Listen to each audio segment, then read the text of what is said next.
For the past few days, French farmers have been blockading the key roads into Paris. Among them is goat farmer Bertin Moret. He and his fellow farmers argue they can't make a decent living, as they say they're disproportionately affected by falling incomes, high inflation, and are unable to compete with cheap imports. While the overarching aim of the protest movement is to pressure the government, what Moret really wants is for his fellow countrymen to take notice.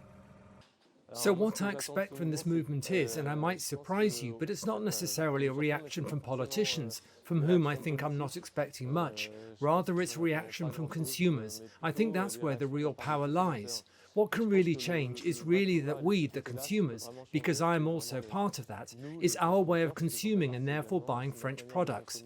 We need support not only in the polls, but also on the shelves in buying local products.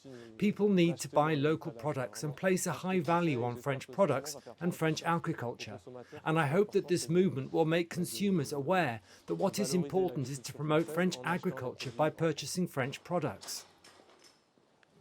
The 39-year-old farmer, who lives and works in a small town between Paris and Reims, has 200 goats. He took back the family farm in 2016 with his cousins, but like so many, he struggles to make ends meet, as he explains.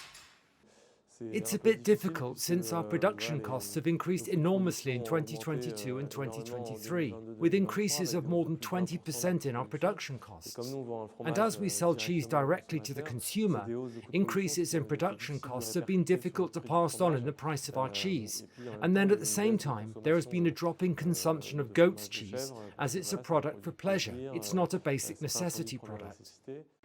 In response, the government has dropped plans to gradually reduce subsidies on agricultural diesel and promised more aid.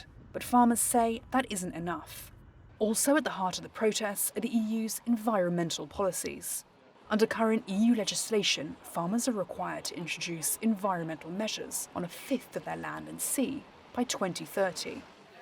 To reach this goal, a chunk of around 4% of farmland has to remain fallow, although the Commission has also proposed exempting farmers from this for 2024. For me, it's really peanuts. It's nothing. It's just temporary. So what happens next year? We'll just come back to the same problem as this year. The problems will always be there, and they are fundamental problems that do not change. While tensions continue to escalate in France, protests are not contained to the country. Farmers have also taken to the streets in other cities across the EU, including Spain, Italy and Greece.